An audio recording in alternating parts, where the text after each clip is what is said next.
Boa noite. Os irmãos estudaram? Lembram qual foi o desafio do pastor Glaico deixou no final, a última parte do PG?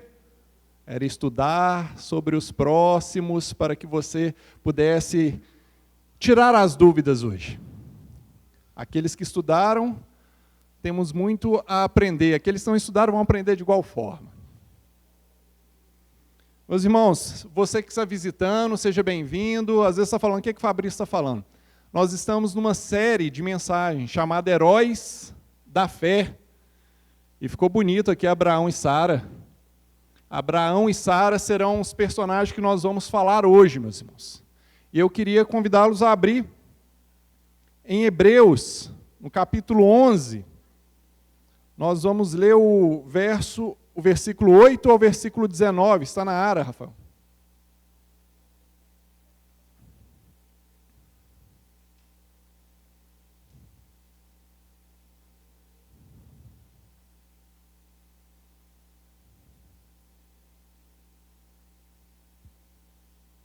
Amém. Vamos à leitura. Pela fé, Abraão, quando chamado, obedeceu, a fim de ir para um lugar que devia receber por herança, e partiu sem saber aonde ia. Pela fé, peregrinou na terra da promessa como em terra alheia, habitando em tendas com Isaque e Jacó, herdeiros com ele da mesma promessa, porque aguardava a cidade que tem fundamentos, da qual Deus é o arquiteto e edificador. Pela fé, também a própria Sara recebeu poder para ser mãe, não obstante o avançado de sua idade, pois teve por fiel aquele que lhe havia feito a promessa. Por isso, também de um, aliás, já amortecido, saiu uma posteridade tão numerosa como as estrelas do céu, inumerável como a areia que está na praia do mar. Todos estes morreram na fé, sem ter obtido as promessas, vendo-as, porém, de longe, e saudando-as e confessando que eram estrangeiros e peregrinos sobre a terra. Porque os que falam desse modo manifestam estar procurando uma pátria. E se, na verdade, se lembrassem daquela de onde saíram, teriam oportunidade de voltar. Mas, agora, aspiram a uma pátria superior, isto é, celestial. Por isso, Deus não se envergonha deles, de ser chamado seu Deus, porquanto lhes preparou uma cidade. Pela fé, Abraão, quando posto à prova, ofereceu Isaque. Estava mesmo para sacrificar o seu unigênito, aquele que acolheu alegremente as promessas, a quem se tinha dito, em Isaque será chamada a tua descendência, porque considerou que Deus era poderoso até para ressuscitá-lo dentre os mortos, de onde também, figuradamente, o recobrou. Vamos orar novamente. Deus, nós agradecemos ao Senhor pela tua palavra. Muito obrigado pelo privilégio de lermos, Deus, pela liberdade que temos de ler, estudar, expor, conversar a respeito, depois teremos os PGs para poder conversarmos mais, Deus, compartilharmos. Muito obrigado, é um privilégio tremendo, Deus. E nós pedimos agora, em nome de Jesus, que o Senhor abra o nosso entendimento para compreender as verdades eternas aqui ditas. Que não seja apenas uma inspiração para nós, mas que seja um aprendizado para que nós venhamos praticar, para que nós venhamos glorificar ao Senhor, em nome de Jesus.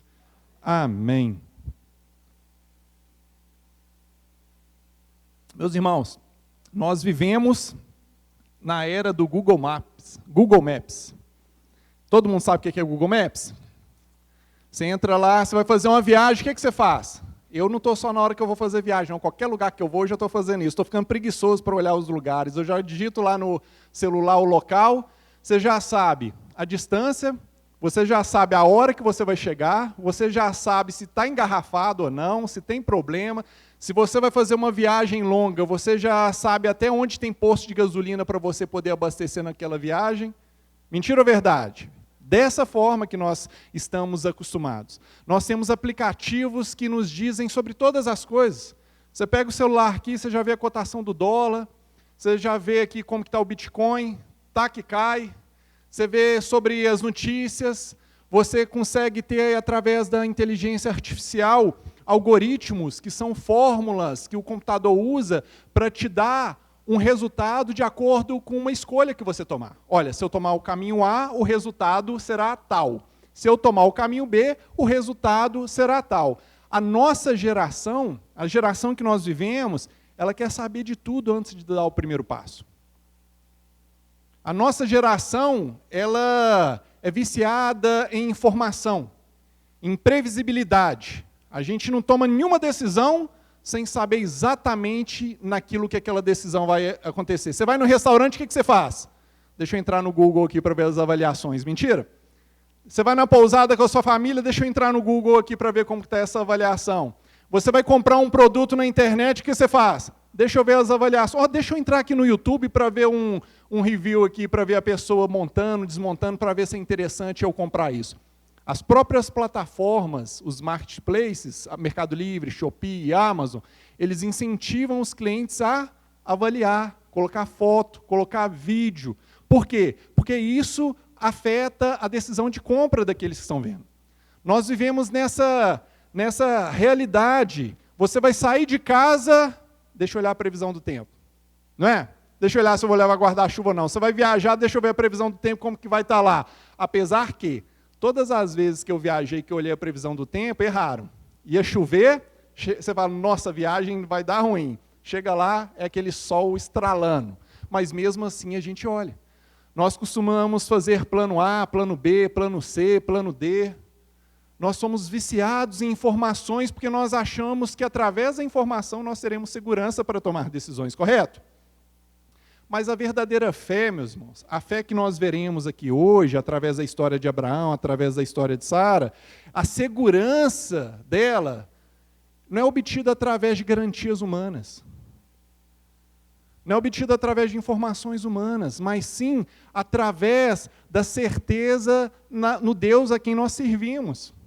A verdadeira fé ela não é baseada em ausência de desafios. Nossa, eu tenho fé que não vou ter desafio nenhum, ou então eu tenho fé que a minha vida vai ser uma vida isenta de adversidades. Não.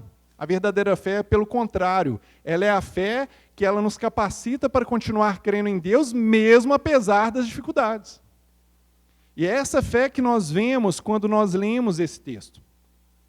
O contexto, de forma breve, o pastor Glaico ele já explicou, a carta aos Hebreus, quando o autor aqui, que nós não sabemos quem foi, ele escreve para um grupo de judeus que tinham deixado o judaísmo e tinham convertido ao cristianismo. Eles tinham crido em Cristo. Só que esses judeus, eles estavam enfrentando oposições. Dos próprios judeus que não tinham convertido, eles estavam enfrentando oposição e perseguição severa daqueles que eram gentios, que eram ímpios, eles estavam enfrentando perseguição severa, tanto física, eles estavam enfrentando dificuldade financeira, eles estavam sendo caluniados, difamados, torturados e muitos deles até mortos. E dúvidas surgiram na mente desse povo. Eles devem ter pensado, espera aí, eu criei em Cristo para começar a sofrer? Eu tomei a decisão aqui, eu estava no judaísmo. Eu tinha toda a minha segurança, eu tinha tudo, minha previsibilidade de como cultuar, tudo que eu aprendi desde criança. Aí eu creio em Cristo e o bicho começa a pegar na minha vida? Será que Deus não ficou feliz de eu crer em Cristo? Não? Por que eu estou sofrendo? Por que Deus não tem me feito feliz, não tem me isentado do sofrimento? Eu criei em Cristo. Muitas pessoas pensam dessa forma ao virem a Cristo. Muitas pessoas pensam exatamente como esses judeus convertidos aqui ao cristianismo. E o autor de Hebreus, meus irmãos, ele escreve essa carta para confirmar a fé no coração desses judeus. Para que eles não viessem a regredir, a regressar para o judaísmo, mas que eles continuassem perseverando. E é interessante quando a gente vai estudar a carta, nós vemos que o autor aos Hebreus, ele começa a fazer um comparativo entre Cristo e aquilo que os judeus faziam. E ele vai mostrar que Cristo é infinitamente superior a tudo que os judeus que eles faziam. Ele começa no capítulo 1, falando, Cristo é superior aos anjos. No capítulo 3, Cristo é superior a Moisés. No capítulo 4 ao 7, ele vai dizer que Cristo é superior ao sistema sacerdotal levítico. No capítulo 8, Cristo é superior à antiga aliança. No capítulo 9 ao capítulo 10, ele vai mostrar que o sacrifício de Cristo é infinitamente superior ao sacrifício de animais que os judeus faziam. Ele vai provar aqui, meus irmãos, versículo por versículo. Olha aqui, se vocês voltarem para o judaísmo, se vocês deixarem Cristo, vocês vão estar regredindo. Vocês vão estar trocando a realidade pela sombra. Tudo aquilo que vocês fazem é uma sombra daquilo que veio e foi cumprido através de Cristo. Vocês não podem voltar. E depois, no capítulo 11, depois de fazer esse comparativo mostrando que Cristo é superior a tudo que os judeus faziam, o autor ele vai mostrar o que é a fé. Ele vai falar, olha, fé não é algo mágico, que faz com que todas as boas coisas que Deus prometeu cumpra na hora que eu quiser. Isso não é fé. Pelo contrário, a fé ela vai nos capacitar a continuar servindo a Deus mesmo diante de adversidades. Mesmo diante do sofrimento que vocês estão passando, seja ele financeiro, seja perseguição física, seja calúnia, seja difamação. Meus irmãos, a fé não é ausência de problemas. A fé não é garantia de uma vida boa. E os judeus que tinham convertido, eles estavam passando por problemas. E esse autor vai escrever mostrando, Cristo é superior a tudo que vocês faziam no judaísmo.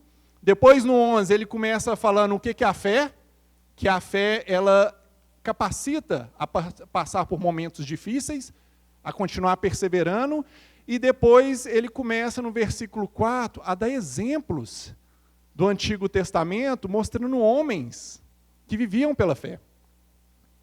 Ele vai dar exemplos do versículo 4 ao 7, que o pastor Glauco pregou na semana passada, falando de Abel, Enoque e Noé.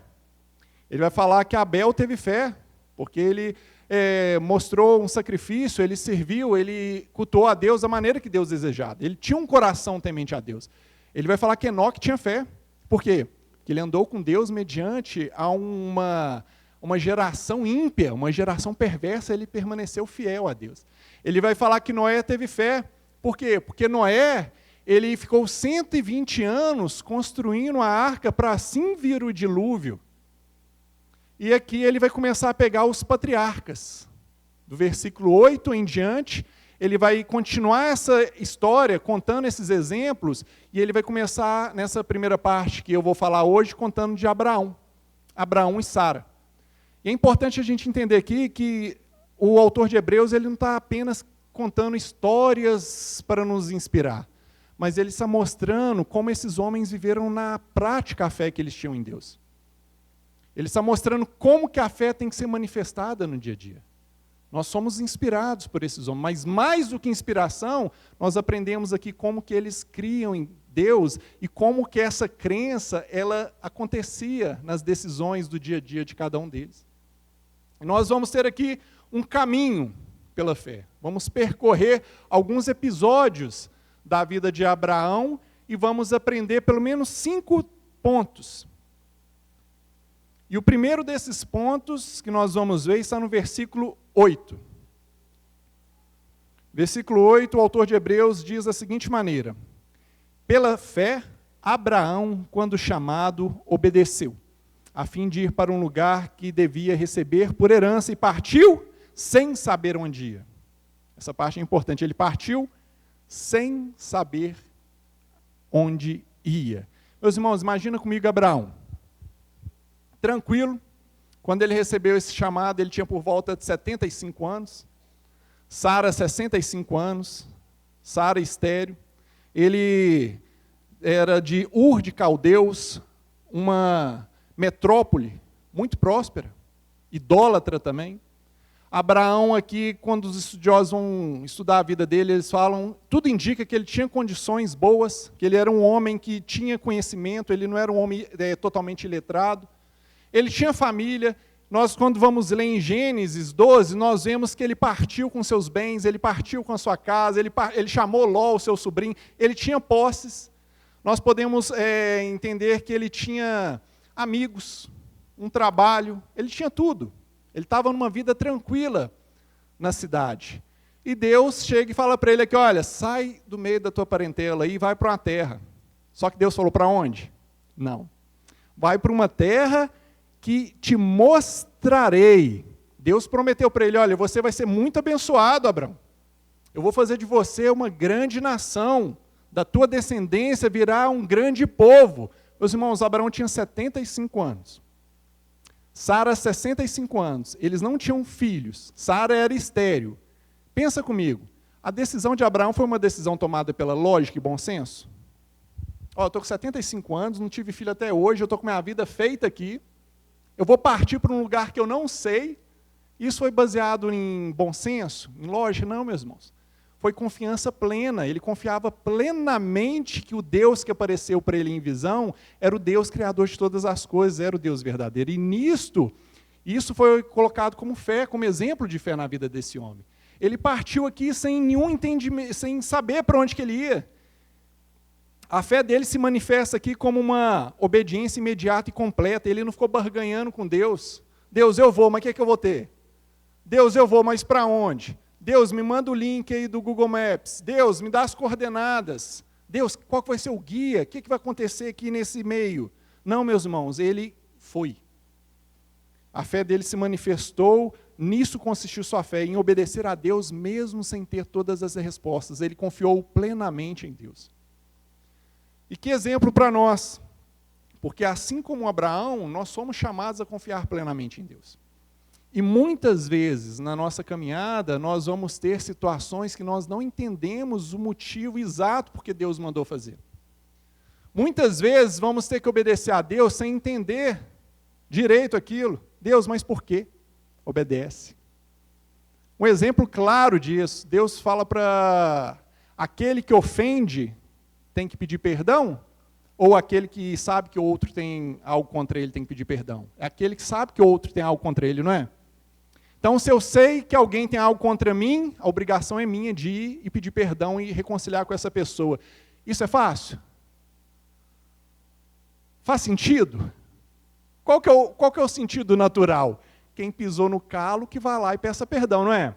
Quem ofendeu que vai lá e peça perdão. É o natural. Mas Deus, na sua palavra, Jesus ele vai ensinar, nós vemos os apóstolos ensinando. Nós temos que ter a iniciativa, meus irmãos. E isso é uma obediência completa. É um exemplo, às vezes Deus chega para você e fala, olha, eu quero que você trabalhe em determinado lugar e você vai sair da sua zona de conforto. Eu quero que você faça isso na igreja, eu quero que você vá até tal pessoa e ajude tal pessoa dessa forma. Isso nos incomoda. E você fala, Deus, por quê? Deus, aqui, não está, eu estudei aqui, eu não consegui ver o princípio que se adequa melhor nesse mandamento que o Senhor deu. Mas se nós confiamos em Deus plenamente, nós sabemos que Ele tem o melhor para nós, mesmo sem entendermos de imediato onde está aquele melhor. E Abraão aqui, ele ouviu a voz de Deus e ele seguiu, meus irmãos. Porque a fé que salva, a fé verdadeira, a fé bíblica, não é uma fé intelectual apenas, não é uma fé, eu creio em Deus, eu creio no Evangelho e isso me basta, não. A fé que salva é a fé que ela vai gerar fruto de obediência. A fé sem obras é morta. Não adianta, hoje em dia tem muitas pessoas que falam que confiam em Deus, mas na hora de obedecer, a pessoa prefere tomar suas próprias decisões. Que oração difícil a oração do Pai Nosso, seja feita a tua vontade. Que oração complicada nós orarmos assim, Deus, faça a tua vontade na minha vida. A vontade de Deus já está revelada nas Escrituras, mas muitas vezes nós queremos que Deus nos abençoe, mas nós tomamos as decisões que nós achamos melhor. E aqui com Abraão nós aprendemos nessa jornada de fé, meus irmãos, a primeira parte, obediência ao chamado. Nisso consistiu a sua fé, ele obedeceu a Deus mesmo sem ter todas as respostas, mesmo sem saber todos os detalhes. Por quê? Uma vez que nós confiamos em Deus, nós não precisamos saber como que vai ser o resultado final, nós confiamos em Deus. Uma vez que nós sabemos que Deus tem o melhor para nós, nós precisamos seguir, nós precisamos obedecer. Então, meus irmãos, esse é o primeiro passo, obedecer ao chamado de Deus. Mas a caminhada ela continua, e nós vemos no versículo 9, que o autor de Hebreus vai dizer que Abraão, ele peregrinou, ele vai dizer, pela fé, peregrinou na terra da promessa como em terra alheia, habitando em tendas com Isaque e Jacó, herdeiros com ele da mesma promessa. Meus irmãos, quando nós lemos Gênesis, começa no capítulo 12, nós vemos que demorou alguns anos para Abraão chegar em Canaã. Ele saiu de Ur de Caldeus, depois ele foi para Harã, seu pai morreu, enterrou seu pai, depois ele foi em rumo à terra prometida, Canaã, e demorou um tempo para ele chegar. E quando ele finalmente chega em Canaã, tudo pronto? Tudo bonitinho? Uma terra que mana leite, mel, um jardim bem cuidado. Era só ele chegar, cercar tudo, é meu? Não, tinham 7 povos morando lá. Pensa comigo, só imagina, Abraão chegando em Canaã, ele deve ter criado uma expectativa, eu criaria se fosse ele, olha, Deus mandou, eu vou, vai dar tudo certinho. Quando ele chega lá, ele vê 7 povos morando. O que ele deve ter pensado? Olha, Deus me passou a coordenada errada. Eu acho que Deus errou algum ponto aqui, eu devo ter chegado no lugar errado, porque como que eu vou tomar posse disso? A terra está ocupada. Será que Deus errou aqui, quando ele me mandou vir nesse lugar? Ele chegou, tinham 7 povos, e além disso, teve um episódio que a terra de Canaã estava tendo fome, e Abraão ele teve que ir para a terra do Egito. E depois ele volta para a terra de Canaã de novo, e quando nós lemos, nós vimos que ele passou anos e anos naquela terra, e ele não comprou propriedade, com exceção da caverna que ele comprou para enterrar Sara.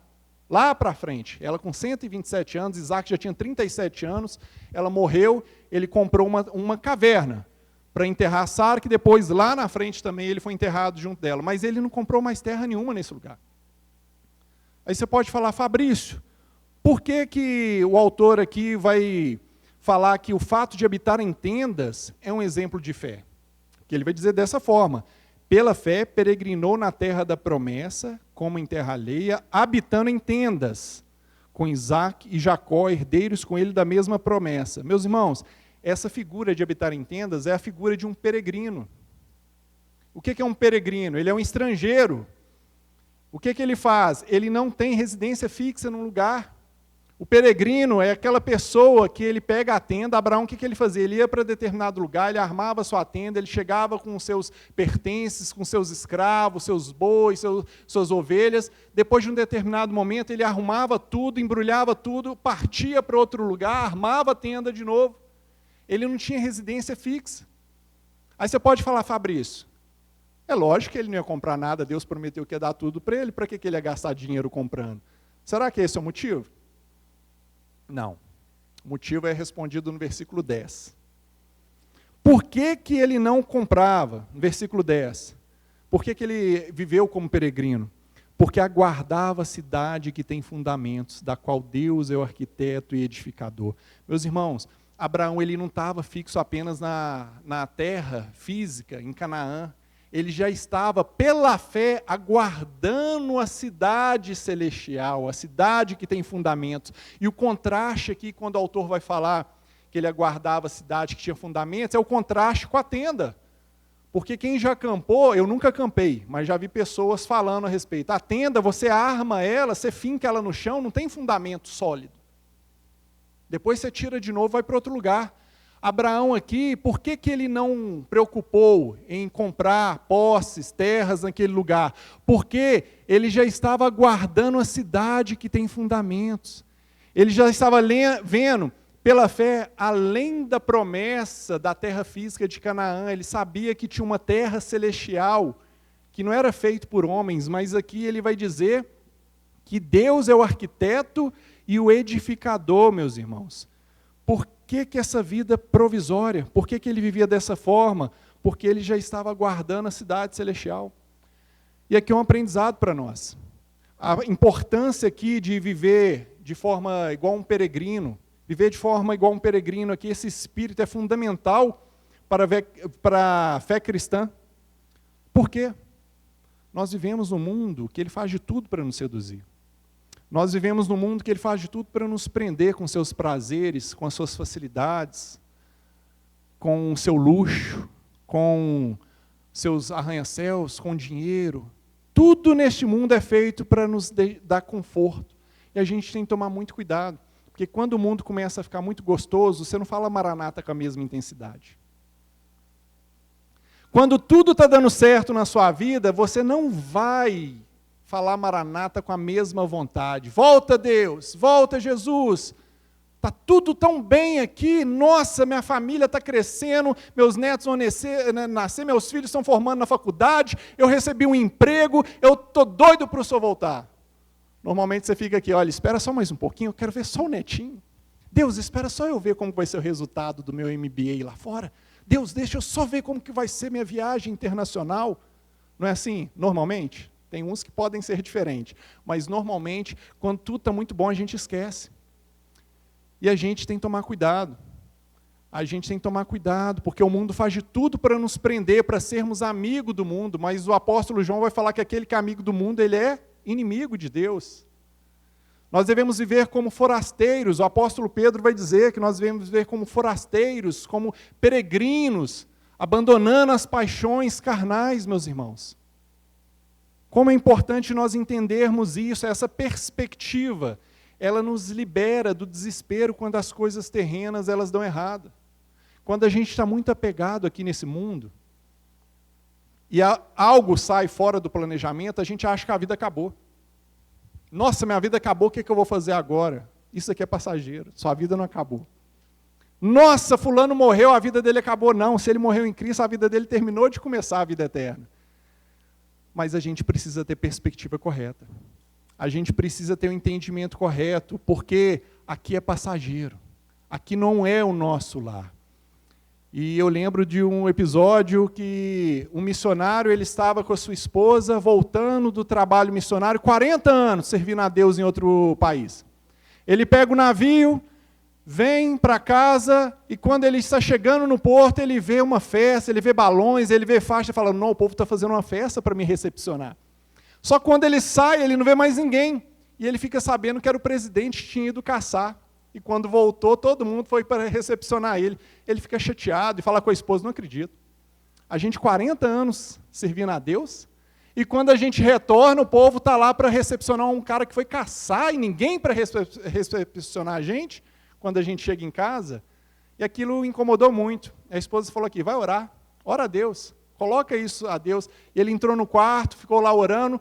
Depois ele sai com um semblante mudado. E ele chega para a esposa dele e fala assim, olha, foi como se Deus tivesse colocado a mão no meu ombro e falado, você ainda não está na sua casa. Você ainda não chegou no seu lar. Aqui não é o seu lar. Então, meus irmãos, essa perspectiva que isso daqui é passageiro, que isso daqui vai passar, isso tem que mudar, isso tem que guiar o nosso viver, a gente tem que ter os nossos olhos fitos na eternidade. Abraão aqui, ele não estava preso somente na promessa física de Canaã, ele já estava pela fé vislumbrando a cidade que tem fundamento, a pátria celestial, que vai falar lá em Apocalipse 21, que não haverá choro, não haverá mais pecado, não haverá mais tristeza, a nova Jerusalém. Meus irmãos, quando a gente lê Gênesis, não dá para ver dessa forma. Eu não conseguia ver dessa forma, mas quando você vê Hebreus, ele falando dessa fé que os patriarcas tinham, já vislumbrando lá na frente, é tremendo. É tremendo, eles não tinham a Bíblia escrita, eles não tinham o Espírito Santo habitando no coração deles igual nós temos. Eles viam a salvação que iria vir através de Cristo. Lá no futuro, nós vemos no passado o Cristo que veio. E como que esses homens eles tinham a fé fortalecida. Como que é importante nós entendermos isso. Qual que é o primeiro passo, então? Obediência. O segundo passo? Viver como um peregrino nessa terra. Mas não só viver como um peregrino, nós devemos confiar plenamente. Versículo 11. Pela fé, também, a própria Sara recebeu poder para ser mãe. Não obstante o avançado de sua idade, na NVI vai falar estéril, pois teve por fiel aquele que havia feito a promessa. Meus irmãos, já falei, quando Abraão recebeu o chamado de Deus, ele tinha 75 anos, Sara 65 anos, ela era estéril, o tempo passou, não vinha filho, passava 5 anos, 70, mais 5 anos, 75, mais 5, 80, mais 5, 85, e nada de filho. Cada vez, humanamente, parecia um absurdo isso, né? Falar que Sara ia ter filho. 65 anos. Lá em Gênesis 17, e no capítulo 17 e 18, o Senhor aparece para Abraão e vai falar com ele: Abraão, ano que vem, seu filho vai nascer. E isso foi depois de 25 anos. Ele recebeu a promessa com 75. O Senhor apareceu para ele, ele recebeu a promessa em Gênesis 12. O Senhor apareceu para ele em Gênesis 17. Depois de 25 anos, ele tinha 99 anos. E o Senhor fala: Abraão, foi o episódio que Deus muda o nome dele. Era Abrão antes. Vocês lembram que Deus mudou para Abraão e Sarai, Deus muda para Sara. Foi nesse capítulo, no 17. E a Bíblia vai falar que Abraão também dá uma risada. Ó, um cara velho igual eu, minha esposa já velha. Aí depois Deus aparece de novo para ele no capítulo 18, vai falar com ele que ele vai ter um filho na primavera seguinte. Sara estava escondida ouvindo, o que Sara faz? Ela dá uma risada incrédula. O quê? 25 anos depois, eu não tive até hoje, não tem como. Aí o Senhor repreende ela conserta, ela corrige, e ela creu, ela teve fé que Deus poderia fazer. Tanto que o autor de Hebreus, ele vai enfatizar que foi pela fé que Sara recebeu poder para ser mãe. Isso aqui não foi mérito de Sara, não foi algo gerado por ela, foi resposta de Sara à promessa que Deus tinha feito. Ela creu que Deus ele era poderoso para fazer isso. E é interessante que o próprio Deus, ele falou com Abraão: olha, o nome do seu filho vai ser Isaac. E o que Isaac significa? Riso. Ele riu. Agora pensa comigo, até nisso Abraão tem que ter muita obediência, porque dar um nome de riso para o filho, se fosse eu ia dar o nome de filho da promessa, é mais chique, não é? Chama mais atenção. Mas ele deu o nome de riso, ele riu, porque Deus ele falou com ele: olha, você vai dar esse nome. Então, meus irmãos, o que nós aprendemos aqui nesse episódio, no versículo 11, através da experiência de Sara? A fé que nós temos, ela não é uma fé cega, ela não é uma fé sem fundamento, pelo contrário, ela é fundamentada no Deus Todo-Poderoso. Se Deus falou, ele tem poder para cumprir. Sara podia ter pensado assim: olha, na primeira risada dela, imagina ela pensando: não tem jeito. Aí depois, quando ela viu Deus puxando a orelha dela, Deus trabalhou no coração de tal forma que ela falou: não, ele é poderoso, ele pode fazer. E pela fé dela, gerada na promessa de Deus, ela pôde gerar um filho. O filho da promessa, Isaac. E o versículo 12 vai falar que Abraão, por isso também aliás, já amortecido. O que está falando aqui, amortecido? É como se Abraão já tivesse morto na questão viril, entenderam? Da questão da vitalidade para engravidar uma mulher. E naquela época não tinha remédio para isso. Ele já estava com seus 100 anos, e o próprio autor aqui vai falar, olha aqui, aliás, já um amortecido saiu uma posteridade, uma descendência tão numerosa como as estrelas do céu e inumerável como a areia que está na praia do mar. E é interessante que quando o autor de Hebreus escreveu isso, já existiam milhares e milhares de judeus. Os judeus já estavam espalhados por todo o mundo. E todos eles filhos de Abraão. Abraão é o pai na fé. Só que quando o Senhor fez essa promessa para Abraão, não tinha como ele imaginar isso. Ele vislumbrou isso pela fé. Ele conseguiu vislumbrar que ele seria pai de uma nação, uma multidão, milhares e milhares de pessoas que iriam ser a posteridade dele somente pela fé. E a fé aqui, ela significa justamente isso, meus irmãos, crer em Deus mesmo quando algo parece impossível. Essa é a natureza da fé. É você crer em Deus mesmo quando algo parece impossível. E frequentemente, nós somos desafiados a essa crença no Deus do impossível. De igual forma que Abraão e Sara passaram por um momento, vários momentos, mas nesse em específico, que humanamente era impossível ela engravidar, você, com certeza, já passou por momentos que você falou: humanamente é impossível resolver isso. Humanamente o casamento é impossível resolver. Humanamente essa doença é impossível resolver. Nós temos experiência na minha própria casa, com meu pai. Humanamente, impossível resolver. Mas para Deus não. Vários irmãos aqui, se fôssemos perguntar, têm experiências, dezenas de experiências de algo que era impossível resolver, mas Deus ele vai, intervém, quando ele põe a mão, aquilo que era impossível se torna possível. Meus irmãos, eu não sei o que está acontecendo na vida de você, mas você não tem que ficar preocupado com o tamanho daquilo que está acontecendo, do desafio, mas nós temos que agarrar aqui no tamanho do Deus a que nós servimos. Deus, ele é poderoso para realizar todas as coisas. Deus é poderoso, e aqui, meus irmãos, eu não estou falando que eu vou crer em Deus e todos os meus problemas vão acabar. Deus não prometeu isso.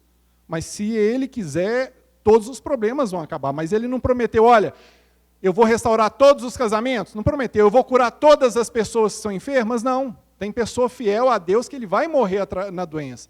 Tem pessoas fiéis a Deus que eles vão morrer no sofrimento.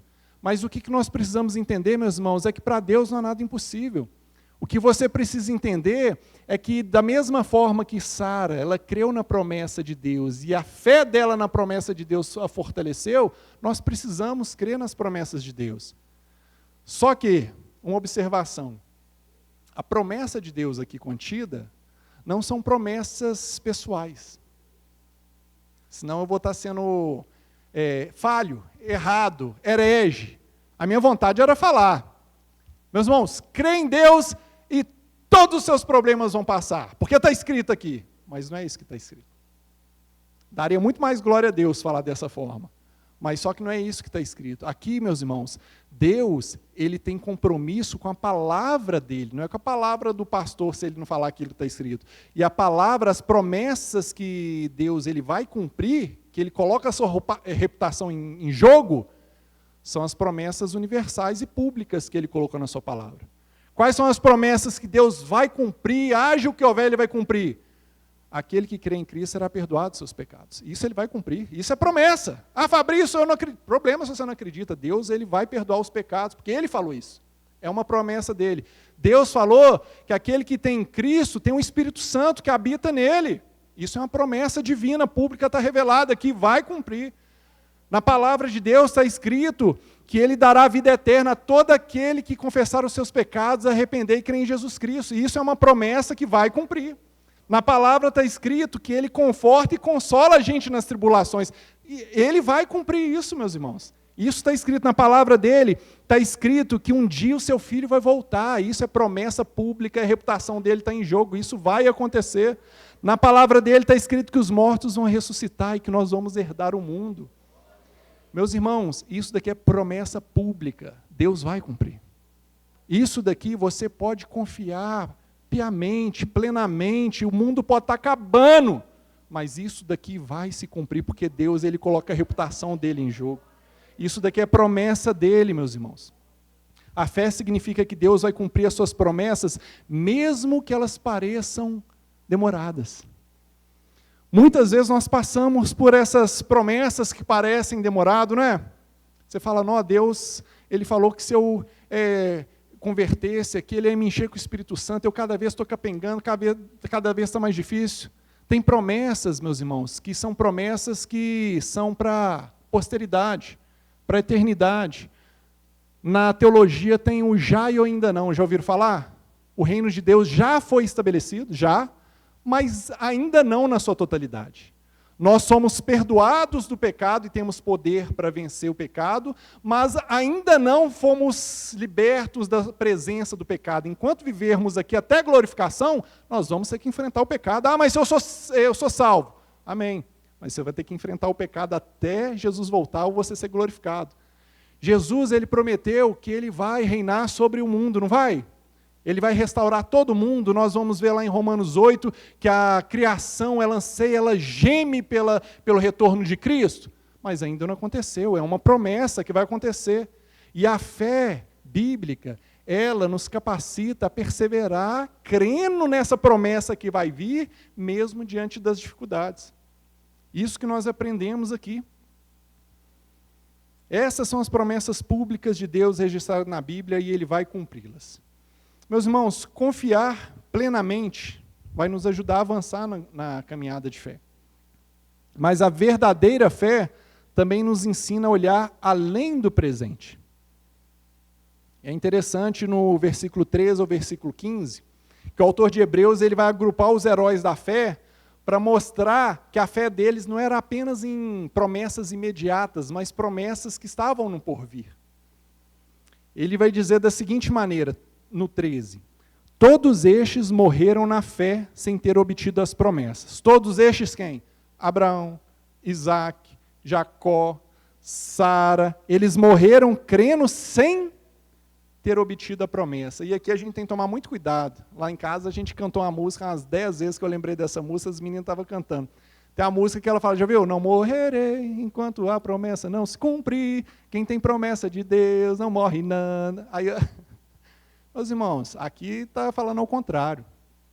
Aqui está falando que esses heróis da fé, eles morreram sem ver a promessa que Deus tinha feito se cumprir.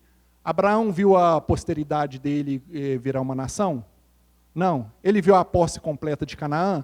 Não, isso aconteceu séculos depois. Diferente de Noé. Noé, ele recebeu aqui a promessa de Deus, aqui, ó, constrói uma arca que vai vir um dilúvio. Ele viu o dilúvio? Viu, ele viu a família sendo salva. Mas esses homens aqui, os patriarcas, eles criam na promessa por vir, mas eles morreram sem ver o cumprimento total dessa promessa.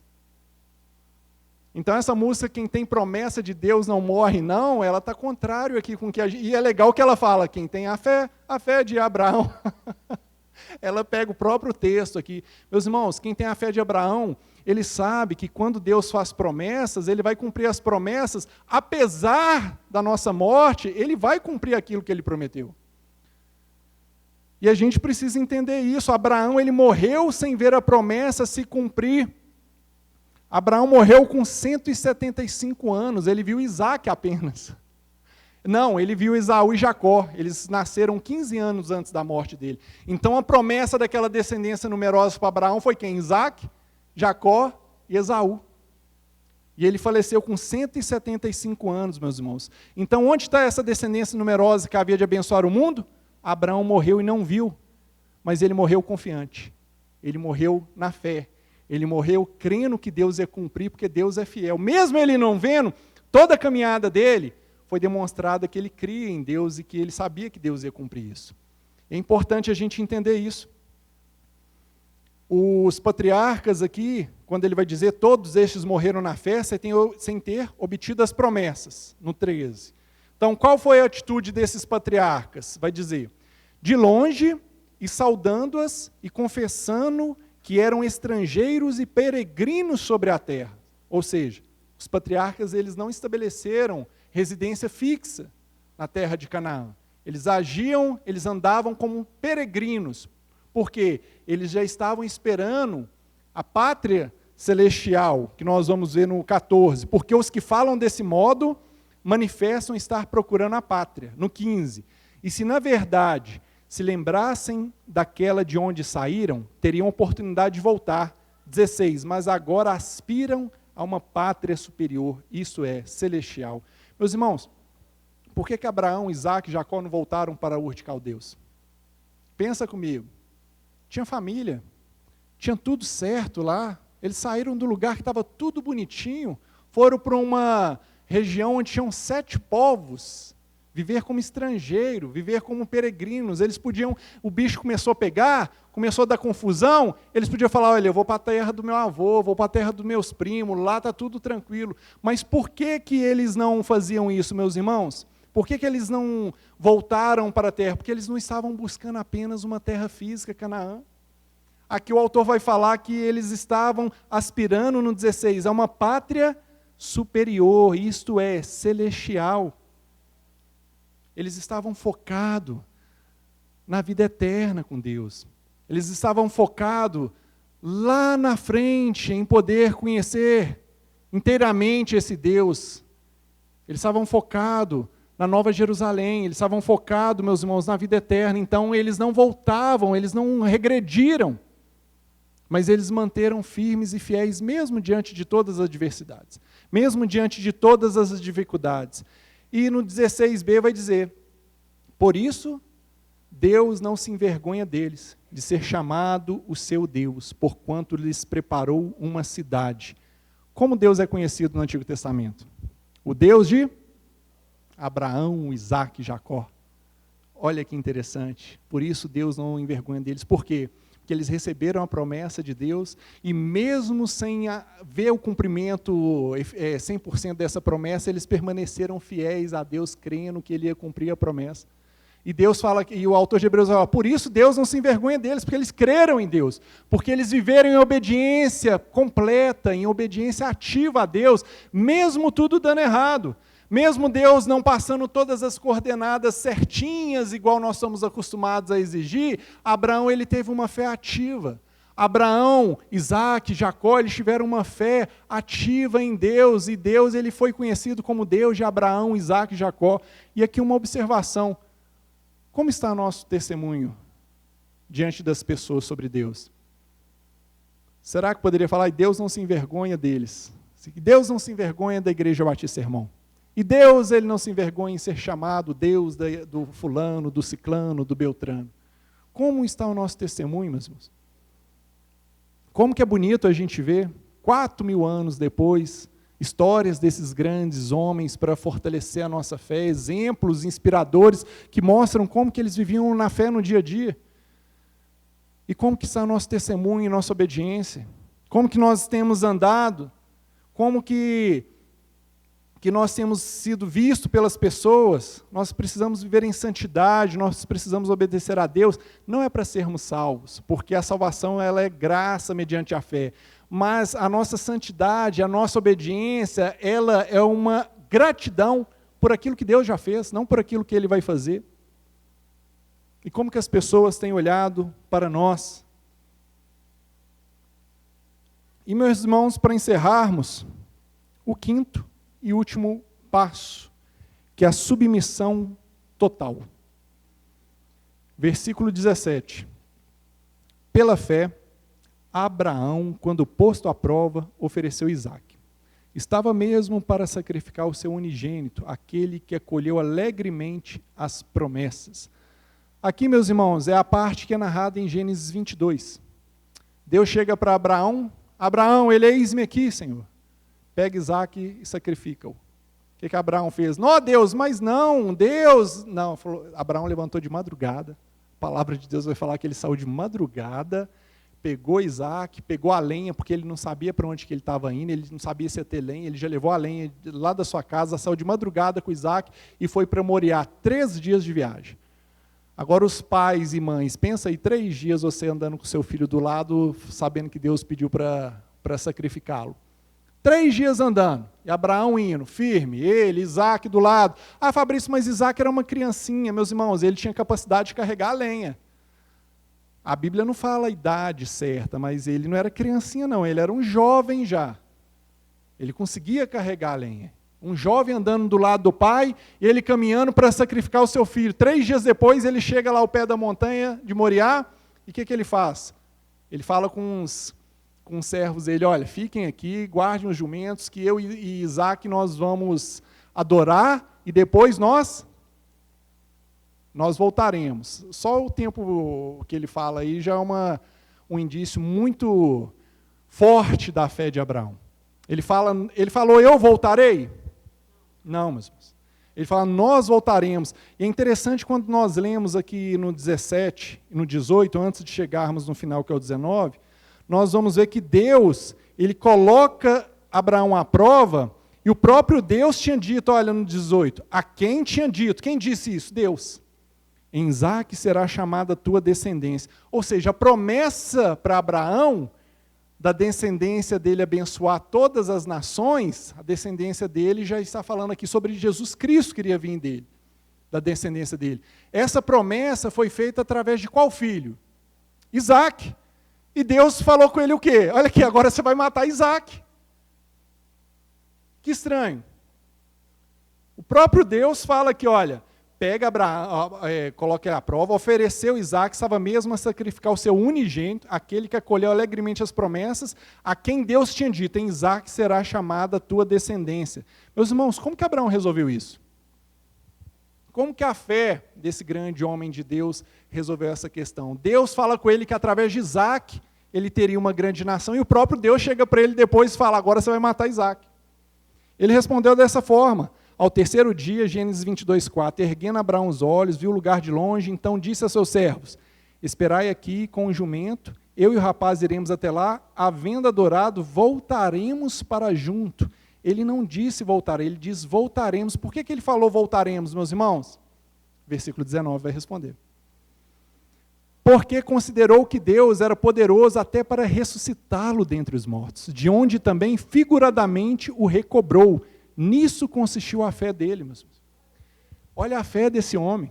Ele imagina Abraão na cabeça dele, olha, Deus falou que a promessa vai se cumprir através de Isaac. Deus mandou matar Isaac, mas Deus ele é fiel, ele vai ter que cumprir a promessa dele. Então, se Deus mandou matar Isaac, eu vou, mas eu vou voltar com Isaac, que Deus ele é poderoso para ressuscitar Isaac. Meus irmãos, que fé tremenda. Que fé madura. E ele não questionou a Deus, ele saiu de madrugada quando Deus falou, e a gente consegue imaginar, depois que nós lemos Hebreus, como que estava no coração dele essa certeza, olha, Deus ele vai cumprir a promessa dele, Deus ele é fiel, Deus ele falou que Isaac vai me dar uma grande descendência, e Deus está mandando eu matar, então eu vou cumprir sem questionar, porque Deus ele é poderoso para ressuscitar. Meus irmãos, ele tinha uma fé tão grande, que ele foi com Isaac, e ele falou para os seus ajudantes, olha, nós voltaremos. E num determinado momento, quando ele vai sacrificar Isaac, o anjo do Senhor fala, Abraão, não toque no menino. E aparece um cordeiro, e o anjo vai dizer para ele que ele não precisava mais. Agora sei que temes a Deus, 22:12, porquanto não me negaste o filho, o teu único filho. Meus irmãos, Deus ele nos prova, ele provou Abraão aqui, não é para induzir ao erro, não é para induzir ao pecado, Deus prova para fortalecer a fé. Deus já sabia tudo o que ia acontecer, que Ele que determina o que acontece. Não tem nada, não tem futuro para Deus, porque o futuro é Ele que determina. Mas Abraão saiu fortalecido dessa experiência. Abraão saiu com a fé mais madura diante dessa experiência, meus irmãos. E é isso que Deus faz conosco.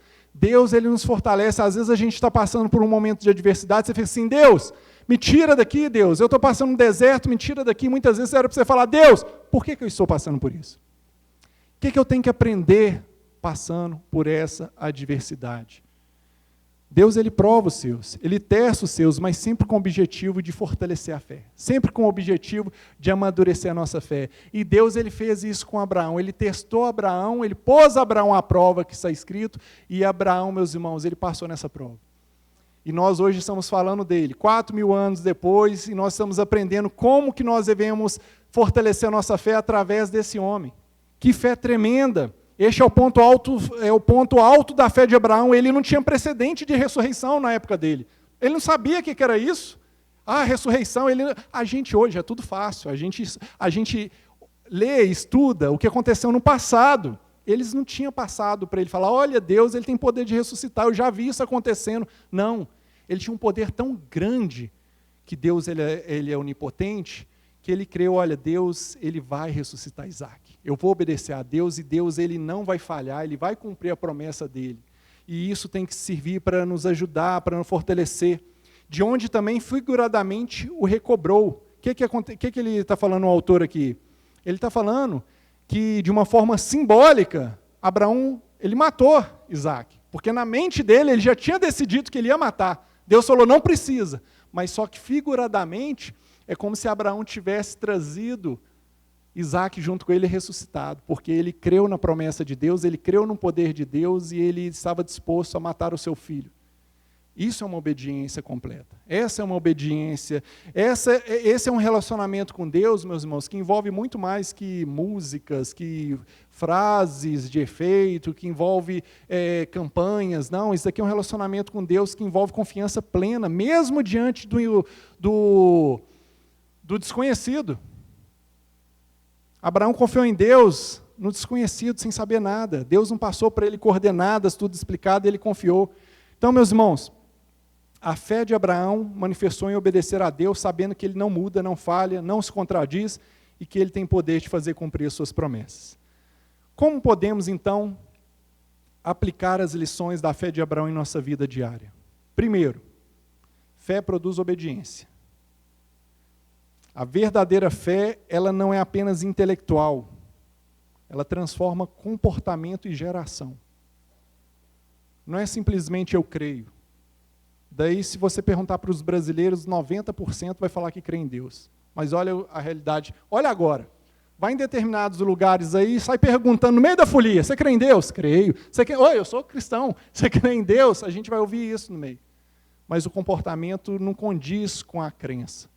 E a fé, ela exige obediência completa a Deus. Se eu creio em Deus, se eu creio no Evangelho, o Evangelho tem que transformar a minha vida e eu tenho que andar em obediência. Aquele que ama a Deus, obedece os seus mandamentos. Segundo, a fé precisa ser exercitada diariamente. A fé de Abraão não nasceu pronta.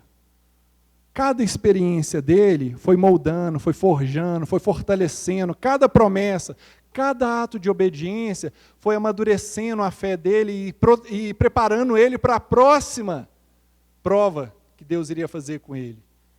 Então, meus irmãos, nós precisamos exercitar a nossa fé. Fabrício, minha fé está fraca. A fé vem pelo ouvir e ouvir a palavra de Deus. Se sua fé está fraca, estude a Bíblia. Ouça a Bíblia. Ore. A comunhão com os irmãos. Isso tudo vai fortalecer a fé. E nós vivemos num mundo, meus irmãos, que a fé, ela está só em coisas materiais. Essa não é a fé que nós vemos aqui em Abraão. Ele tinha promessa física, mas a fé dele estava no porvir, estava no eterno. Ele já estava vislumbrando a pátria celestial. E por último, cultive um espírito de peregrino. O cristão deve viver desapegado das ilusões desse mundo, focando nas promessas eternas. Meus irmãos, é errado querer casar, querer ter filhos, querer um trabalho melhor, querer estudar? Não é errado. Mas é errado quando você vive em prol disso, em detrimento da sua vida espiritual. Aí é errado. Tem pessoas que elas só querem o mundo, ela só quer o trabalho, ela só quer a boa vida, ela só está focando nesse tempo de vida aqui, mas ela esquece que quando ela fechar os olhos, tudo que ela conquistou, toda a fortuna, todo o dinheiro, todos os diplomas, não vai valer nada. Tolo é aquele que enche seu celeiro e fala, agora eu estou farto, não preciso mais trabalhar, e essa noite pedirão a sua alma para quem será. Meus irmãos, que nós possamos focar aqui, ter os nossos olhos fixos na pátria celestial. Isso nos dá liberdade de vivermos de forma desprendida nesse mundo. Isso nos dá liberdade para nós não ficarmos apegados às coisas desse mundo. E aqui eu lembro do pastor Russell Shedd, um grande homem de Deus que no final da sua vida estava enfrentando câncer e sentindo fortes dores. E ele, numa entrevista, o entrevistador perguntou para ele, e aí, como estão essas dores? Como que está essa parte? Ele falou, olha, é bom eu sentir dor. Sabe por quê? Porque a dor, ela me faz desmamar desse mundo. Ela me faz ansiar mais pelo céu. Meus irmãos, que nós possamos ter essa maturidade, que isso daqui é passageiro, que a nossa morada não é aqui. Jesus, ele falou, não turbe o vosso coração, igual nós cantamos a música. Eu vou para o Pai e vou preparar a morada, e eu vou voltar e vou buscar vocês. Essa deve ser a nossa convicção. Amém, meus irmãos? Vamos orar? Vamos ficar de pé?